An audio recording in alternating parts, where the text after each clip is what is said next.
In the heart of Montgomery, Alabama, where history clings to every brick and shadow, the summer of 2025 carried with it a weight that seemed to press down on the city like the sweltering heat.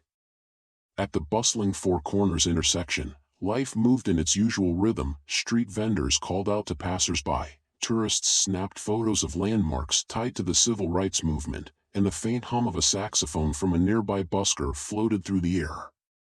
Yet, beneath the surface of this ordinary day, an extraordinary moment was quietly taking shape. Colonel James Thunder Thompson, a stoic figure with a gait slowed by age but a presence undiminished, crossed the street with deliberate care. His military jacket, worn and faded, bore the scars of decades past, medals for valor, a combat infantryman's badge, and the insignias of a platoon that had fought not only enemies abroad but prejudice at home. In his pocket, a frayed photograph of his unit, a brotherhood forged in the fires of Vietnam, remained his silent companion. To the untrained eye, he was just another elderly man navigating the city's uneven sidewalks. To those who looked closer, he was a living testament to resilience and sacrifice. Nearby, Officer Michael Brennan, a rookie patrolman with a rigid posture and a nervous edge, scanned the street. His uniform was crisp, his demeanor professional, but his eyes betrayed a young man still grappling with the weight of a badge and the legacy it carried. When he noticed Colonel Thompson stumble, his instinctive approach was marred by an unconscious bias, a tone too sharp, a question too probing. The interaction drew the gaze of Dr. Amelia Richardson, a historian with a journalist's intuition, who felt the gravity of the moment before she fully understood it. Her research into unsung black veterans had brought her to Montgomery, and now, fate seemed to place her exactly where she needed to be. As the crowd began to gather, whispers of recognition rippled through it. A fellow veteran in the throng stiffened at the sight of Colonel Thompson's cane, its carvings unmistakable to those who knew their meaning. A faded newspaper clipping pinned to a nearby bulletin board fluttered in the breeze, its headline partially obscured but its photo unmistakable, a younger Thompson, smiling alongside his platoon. The backdrop of Rosa Parks Avenue served as a silent reminder of the city's legacy of resistance and the cost of change. Overhead, the courthouse's American flag stirred, its movement almost symbolic, as if urging the city to remember its ideals. The tension between the two men crackled in the humid air, drawing the attention of Mayor Sarah Jenkins as her car slowed at the intersection. A leader determined to bridge the city's divides, she recognized the fragility of the moment. The confrontation, though brief, carried the weight of generations, and the faces in the crowd mirrored the city's complex tapestry, anger, curiosity, and the faint glimmer of hope. Colonel Thompson's measured response, his dignity unbroken, hinted at a story far deeper than anyone present could yet grasp. The stage was set for a reckoning that would ripple far beyond Montgomery's borders, forcing all who bore witness to confront not just the past, but the choices that would shape their shared future. The story unfolds in the sprawling, mist-shrouded continent of Arendor, a land where ancient magic weaves through every corner, and towering cities rise from the ruins of forgotten civilizations. The environment is a blend of untamed wilderness and remnants of a bygone golden age, with dense forests pulsating with bioluminescent flora, crystalline rivers that hum with latent energy, and colossal spires of obsidian that pierce the sky. The air is thick with the scent of damp earth and the faint crackle of arcane energy, a constant reminder of the land's mystical undercurrent. At the heart of the story is Kale, a brooding wanderer with a mysterious past. His piercing amber eyes hint at his half-elven heritage, though he keeps his lineage hidden due to the prejudice it invites. Kale is driven by a cryptic map left behind by his father, who vanished under suspicious circumstances. His initial goal is to uncover the truth about his father's disappearance, but his journey is steeped in self-doubt and a fear of what he might find. Accompanying Kale is Lyra, a spirited inventor from the industrial city of Gearhaven. Her mechanical arm, a creation of her own design, is both a weapon and a testament to her ingenuity. Lyra's sharp wit and unyielding optimism act as a counterbalance to Kale's somber demeanor. She joins him out of a desire to escape the suffocating expectations of her family and to test her inventions in the real world. Though their partnership begins as one of convenience, a bond of mutual respect and camaraderie quickly forms. The antagonist, Drenna, is a shadowy sorceress who seeks to awaken an ancient power buried deep beneath Arendor. Her motivations are shrouded in secrecy, but her actions ripple across the land, drawing the unlikely duo into a conflict far greater than their personal quests. As their paths intertwine, the characters must navigate shifting alliances, unravel buried truths, and confront their own inner demons in a world on the brink of upheaval. As the crowd thickened and tensions flared, Colonel Thompson, his voice steady but firm, revealed a startling truth. The faded photo in his wallet depicted a young Officer Brennan's late grandfather, a soldier saved by Thompson's bravery in Vietnam. The revelation stunned Brennan into silence, while Dr. Richardson's filming captured the crowd's collective gasp, setting the stage for a reckoning Montgomery would never forget. The small coastal town of Elmsworth buzzed with anticipation as the annual regatta approached. For Clara, a fiercely independent boat repairer, the event meant more than just a race. It was her chance to prove she could restore her late father's dilapidated sailboat to its former glory. Her goal was clear: win the regatta and honor her father's memory. However, her first obstacle arose when she discovered that the boat's mast was irreparably damaged, and she lacked the funds to replace it. Without the mast, her dream of competing seemed impossible. Meanwhile, Ethan, a reserve marine biologist new to town, sought to protect the bay's fragile ecosystem, which was under threat from a proposed tourist development. His goal was to gather evidence to halt the project, but his efforts were hindered by the community's skepticism of an outsider. When Clara and Ethan crossed paths at the harbor, their initial interaction was tense. She dismissed his concerns about the bay as irrelevant to her personal mission, while he viewed her focus on the race as trivial compared to the environmental stakes. As the days passed, their dynamic began to shift. Clara, needing funds for the mast, reluctantly agreed to help Ethan repair his research equipment in exchange for a small payment. Through their collaboration, she started to understand the importance of his work, and he, in turn, admired her determination and resourcefulness. Their growing connection revealed vulnerabilities neither had shared with others, deepening their bond. Subplots emerged as Clara's estranged brother returned to town, hoping to reconcile after years of silence. His unexpected arrival forced her to confront unresolved grief and anger. Simultaneously, Ethan uncovered evidence of illegal waste dumping tied to the development, but his findings put him at odds with powerful figures in the community. Together, Clara and Ethan began to realize their goals might not be so separate after all, as both required resilience, trust, and a willingness to fight for what truly mattered. The morning began like any other in the quiet town of Rivermore. Sunlight filtered through the trees, casting dappled shadows on the cobblestone streets as shopkeepers opened their doors and children raced to school. For Clara, the day promised nothing more than routine, a stack of paperwork waiting at her desk and a dinner with her brother later that evening. But just as she reached for her coat, a sharp knock at the door shattered the monotony. Standing on her porch was a man she didn't recognize, his face pale and his hands trembling as he held out a sealed envelope. "This is for you," he stammered, his voice barely above a whisper. Before Clara could respond, he turned and hurried away, disappearing into the crowd. Unease prickled at her skin as she examined the envelope. There was no return address, only her name scrawled in an unfamiliar hand. Against her better judgment, she tore it open. Inside was a single sheet of paper, its message brief but chilling: "They're watching. Don't trust anyone."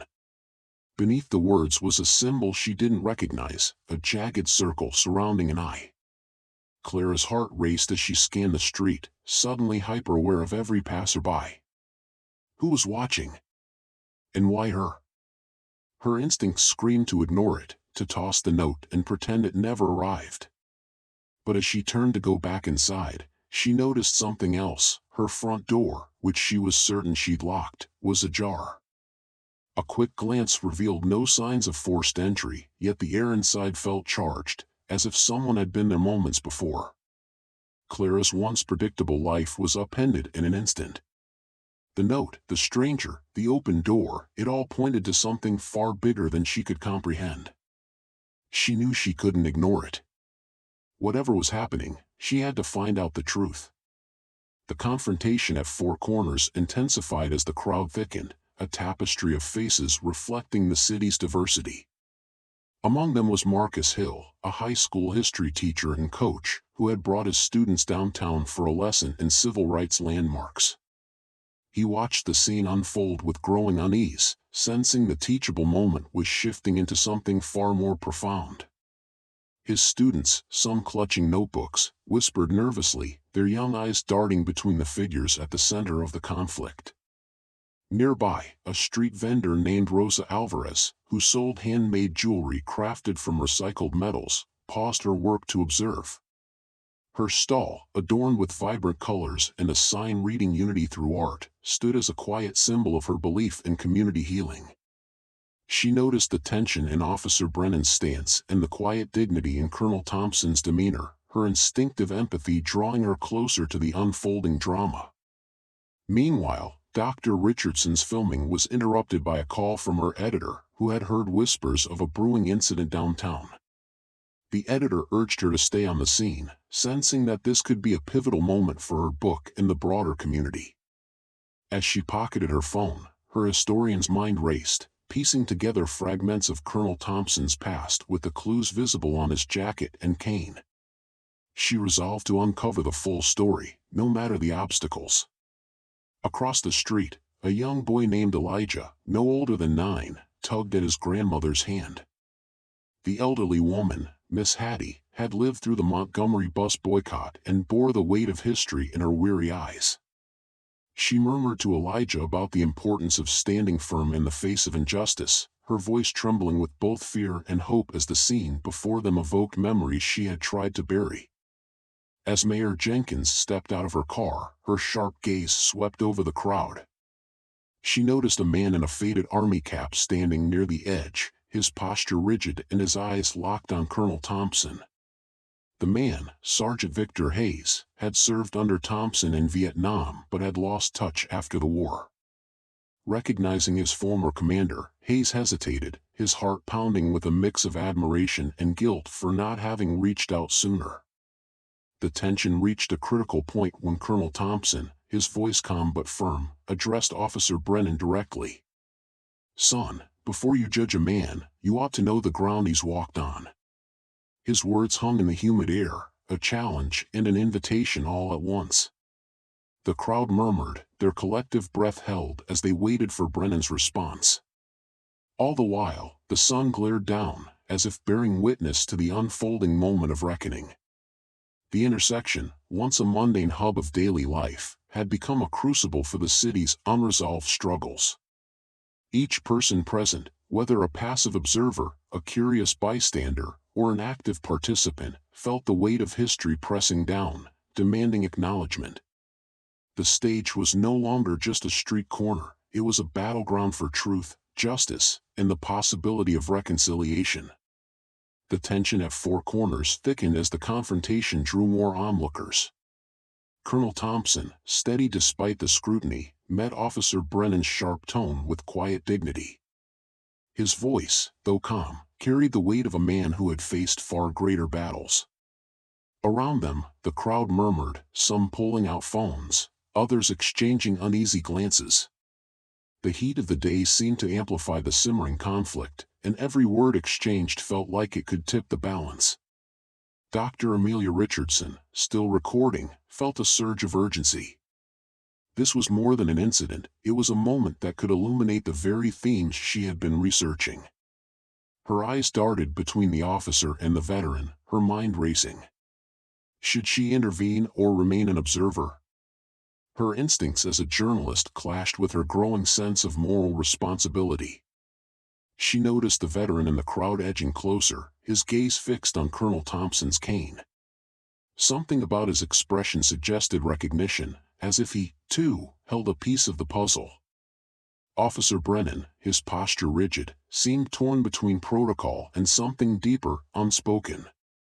The weight of his upbringing, his training, and the subtle biases he had never questioned bore down on him.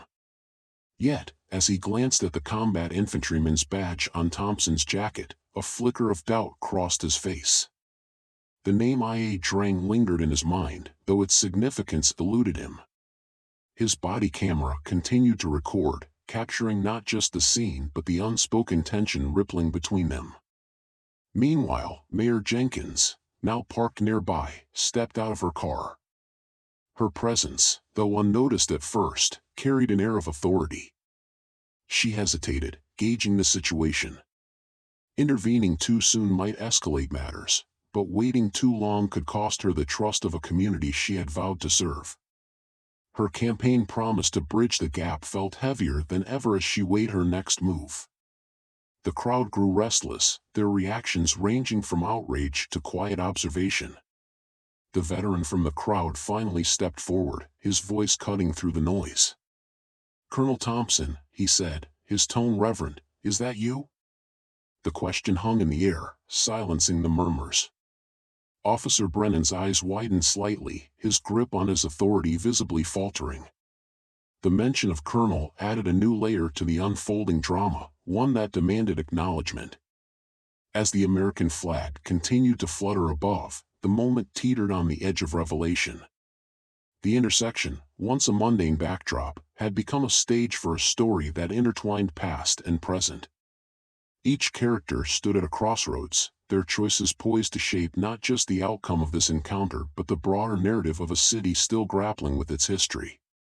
The weight of unspoken truths pressed down, and the next words spoken would determine whether the moment would end in division or a step toward understanding. The crowd at Four Corners grew restless as the tension between Colonel Thompson and Officer Brennan escalated. Each word exchanged seemed to carry the weight of decades of unresolved conflict, the air thick with unspoken histories. Colonel Thompson's calm yet firm demeanor began to unnerve Brennan, whose initial confidence faltered under the scrutiny of the growing audience. The colonel's voice, steady and commanding, hinted at a lifetime of leadership, though his words remained measured. A subtle shift in the crowd's energy suggested that some recognized him, their murmurs growing louder as fragments of his story began to surface. Dr. Richardson, still filming from the sidelines, felt a surge of urgency. She had spent months researching forgotten black veterans, but now, standing before her, was a living embodiment of the very legacy she sought to illuminate. Her mind raced as she pieced together the clues, the cane, the medals, the mention of I.A. Drang. This wasn't just a confrontation, it was a moment that could redefine her work and the city's understanding of its own history. She stepped closer, her journalistic instincts battling with her growing personal investment in the unfolding drama. Meanwhile, Mayor Jenkins, now out of her car, approached the scene cautiously. Her presence added a new layer of complexity, her authority both a potential solution and a risk. She had campaigned on promises of unity, but this was a test she hadn't anticipated. The mayor's gaze lingered on Colonel Thompson's jacket, her expression shifting as recognition dawned. Memories of her grandfather's stories about a legendary soldier who had fought against both enemies abroad and discrimination at home flooded back. This wasn't just a veteran, he was a symbol of resilience and sacrifice. Officer Brennan, sensing the shift in the crowd and the mayor's piercing stare, hesitated.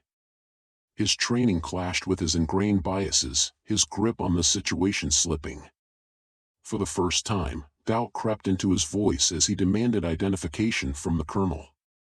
In response, Thompson reached into his pocket and slowly unfolded the worn photo of his platoon. He held it up for all to see, his hand steady. The image, a diverse group of soldiers standing together in unity, spoke volumes, silencing the murmurs around them. The veteran who had been watching from the sidelines stepped forward, his eyes fixed on the photo. "That's you," he said, his voice trembling with reverence. "You're Thunder Thompson. You saved my brother's life in '65. The revelation rippled through the crowd, shifting the atmosphere from confrontation to awe. Brennan froze, his face pale, as the weight of his actions began to sink in. The body camera on his chest blinked steadily, capturing every second of his unraveling composure. The moment teetered on the edge of transformation. Colonel Thompson, now fully aware of the power he held, locked eyes with Brennan. His response would determine not just the outcome of this encounter, but the narrative that would ripple through Montgomery and beyond. As the flag above the courthouse fluttered in the breeze, the city stood still, awaiting the decision of a man who had spent a lifetime fighting battles both visible and unseen. The crowd at Four Corners grew restless as the exchange between Colonel Thompson and Officer Brennan intensified. Dr. Amelia Richardson, still recording, felt a surge of unease. She had spent countless hours researching forgotten stories of valor, yet here stood a man whose past seemed to scream for recognition, locked in a moment that could easily spiral out of control. Her instincts told her this was no ordinary encounter. A quick glance at the torn newspaper article on the bulletin board confirmed her suspicions. She recognized the younger face of Colonel Thompson in the grainy photo, standing among soldiers in a jungle clearing. She knew she had to act, but how? Meanwhile, Mayor Sarah Jenkins instructed her driver to pull over. From her car window, she observed the scene with a sinking heart. She had campaigned on unity and progress, but the tension unfolding before her was a stark reminder of the work left undone. Her phone buzzed with messages from her staff, urging her to hurry to her meeting, yet she couldn't look away. She stepped out of the car, her presence unnoticed for now, but her mind already racing through the implications of what she was witnessing. She would need to choose her words carefully if she intervened.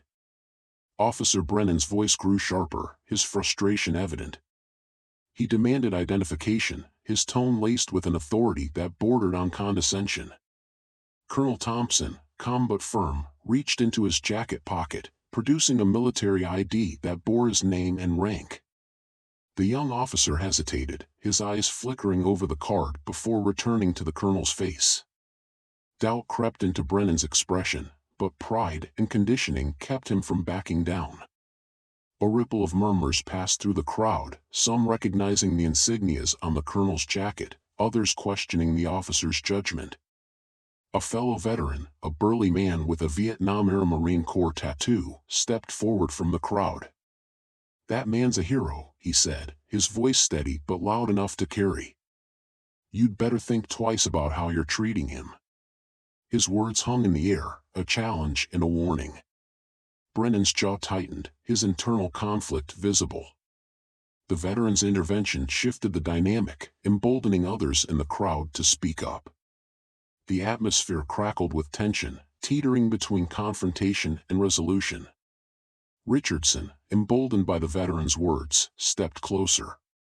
"Colonel Thompson," she said, her voice clear and deliberate, "is it true you served in IA Drang?" The colonel's eyes met hers, and for a brief moment, the weight of his memories seemed to surface. He nodded solemnly, his response sparking a wave of recognition among those familiar with the history of that brutal battle. The crowd's murmurs grew louder, their collective realization adding to the pressure on Officer Brennan. Mayor Jenkins finally stepped forward, her presence commanding attention. "What's happening here?" Her gaze swept over the scene, taking in Brennan's defensive posture, the colonel's quiet dignity, and the growing unrest among the onlookers. She knew this was a pivotal moment, not just for the people involved, but for the city as a whole. The crowd fell silent, waiting to see how she would handle the situation. The sun bore down on the intersection, the flag above the courthouse rippling in the breeze, as Montgomery collectively held its breath. The heat pressed down like a physical weight as Colonel Thompson straightened his posture, his cane steadying him against the uneven pavement. His voice, calm but firm, cut through the rising tension. "Son, you might want to take a closer look before you judge a man." The crowd murmured, a ripple of unease and curiosity spreading as the confrontation teetered on the edge of escalation. Officer Brennan hesitated, his hand twitching near his radio, torn between protocol and the gnawing discomfort of doubt creeping into his mind. Dr. Richardson felt her pulse quicken, her journalist instincts battling with the human impulse to intervene. She noticed the veteran in the crowd inching closer, his eyes locked on Colonel Thompson's cane. The man's expression shifted from concern to recognition, his lips forming a wordless exclamation as he caught sight of the unit insignias. The moment felt electric, charged with the weight of unspoken truths and the potential for an explosive revelation. Mayor Jenkins, now parked at the curb, stepped out of her car, her heels clicking sharply against the pavement. She scanned the scene, her mind racing through the implications. She had campaigned on unity, on healing old wounds, and now she faced a test that could either cement her legacy or shatter it. The mayor's presence added a new layer of gravity, her authority a silent but palpable force. Yet even she hesitated, unsure of how to proceed without inflaming an already volatile situation. The crowd swelled, their collective breath held as Colonel Thompson reached into his jacket pocket. Officer Brennan stiffened, his training overriding his reason, but the older man's movements were deliberate and unthreatening. He pulled out the worn photo of his platoon, holding it up for all to see. The image, faded but unmistakable, depicted young soldiers of all races standing together, their faces etched with camaraderie and sacrifice. The sight drew gasps from those close enough to see it clearly. The veteran in the crowd stepped forward, his voice breaking the silence. "That's you, isn't it? I.A. Drang. You were there." His words hung in the air, heavy with recognition and respect. Officer Brennan's gaze flickered to the photo, then to Colonel Thompson's face, the pieces of the puzzle beginning to align. Doubt gave way to shame as the young officer's expression faltered, his preconceived notions unraveling in the face of undeniable truth. The American flag above the courthouse snapped sharply in the wind, a stark reminder of the ideals at stake. Richardson, her phone still in hand, felt the weight of history pressing down on her. This was more than a story, it was a reckoning. Mayor Jenkins stepped forward, her voice steady but charged with emotion. "Colonel Thompson, would you allow me the honor of hearing your story?" The question, simple yet profound, shifted the energy of the moment. The crowd leaned in, their differences momentarily eclipsed by a shared yearning for understanding. Colonel Thompson's gaze swept over the gathered faces, his expression unreadable. "It's not just my story," he said, his voice carrying the weight of decades. "It's ours." His words struck a chord, reverberating through the crowd and planting the seeds of something larger than the confrontation itself. The stage was set for the truth to emerge, but the path forward remained fraught with challenges, each character poised on the brink of transformation. The crowd at Four Corners stood frozen as Colonel Thompson, his voice calm but resolute, addressed Officer Brennan. "Son," he began, his words carrying the weight of decades, "you don't know who I am, but maybe it's time you learn who we all are." With a deliberate motion, he pulled the faded photo from his wallet and held it up. The image of a young Thompson standing shoulder to shoulder with his diverse platoon in Vietnam drew audible gasps from the onlookers. Dr. Richardson, her camera still rolling, whispered to herself, "This is history." Officer Brennan faltered, his bravado cracking under the weight of realization. The combat infantryman's badge on Thompson's jacket and the mention of I.A. Drang finally clicked. You were there?" Colonel Thompson nodded, his gaze unwavering. "I fought for this country so you could wear that badge, son. But respect isn't just earned on the battlefield, it's lived every day." The young officer's face flushed with shame as murmurs rippled through the crowd. A fellow veteran stepped forward, saluting Thompson with tears in his eyes, breaking the silence. Mayor Jenkins arrived just in time to witness the exchange. Seizing the moment, she stepped between the two men. "Montgomery has seen too many moments like this," she declared, her voice firm. "But today, we have a chance to rewrite the story." She turned to the crowd, her words a rallying cry. "Let's honor those who've served, not just with words, but with actions that reflect the values they fought for." Moved by the mayor's speech, Officer Brennan extended a hand to Colonel Thompson. "I'm sorry," he said, his voice barely above a whisper. Thompson hesitated, then clasped Brennan's hand firmly. "It's not too late to change," he replied. The crowd erupted in applause, a symbol of hope and reconciliation. As the American flag continued to wave above, Dr. Richardson vowed to share Thompson's story, ensuring his legacy would inspire future generations. The city of Montgomery had been tested, and though scars remained, the seeds of understanding had been planted. Now, it was up to everyone to nurture them. Take action, listen, learn, and bridge the gaps that divide us. Change begins here. The confrontation at Four Corners came to an unexpected halt when Colonel Thompson, with a steadying breath, raised his hand, not in anger, but in calm authority. His voice, weathered yet firm, cut through the tension like a clarion call. "Son," he said to Officer Brennan, "before you judge a man, you'd best know the road he's walked." The crowd, now fully silent, watched as Thompson reached into his jacket and retrieved the faded photo of his platoon, a testament to the unity and sacrifice that transcended race. The image struck a chord, not just with Brennan, but with everyone present, forcing them to confront the biases they carried, knowingly or not. Dr. Amelia Richardson stepped forward, her journalist instincts momentarily giving way to a deeper sense of duty. She addressed the crowd, recounting the colonel's service in Vietnam, his leadership during the Battle of Ia Drang, and his decades-long fight for equality. Her words painted a picture of a man who had given more to his country and community than many could fathom. The weight of her revelation was palpable, and even Officer Brennan, visibly shaken, began to see the man before him in a new light. It was a moment of reckoning, not just for him, but for a city still grappling with its own history. Mayor Jenkins, having observed the scene unfold, stepped out of her car and addressed the gathering. She pledged immediate action to ensure Montgomery's officers received better training in cultural competency and historical awareness. "This city was built on the shoulders of people like Colonel Thompson," she declared. "It's time we honor that legacy, not just in words, but in deeds." Her promise was met with cautious applause, a sign of hope tempered by the weight of past disappointments. In the days that followed, the footage captured by Dr. Richardson ignited a national conversation about the unseen heroes among us and the lingering shadows of prejudice. Officer Brennan, humbled and reflective, requested to meet with Colonel Thompson privately. Their conversation, though not publicized, became a turning point for Brennan, who later became an advocate for bridging divides within the community. Meanwhile, Colonel Thompson, though reluctant to step into the spotlight, became a symbol of resilience and reconciliation, his story inspiring a new generation to confront injustice with courage and grace.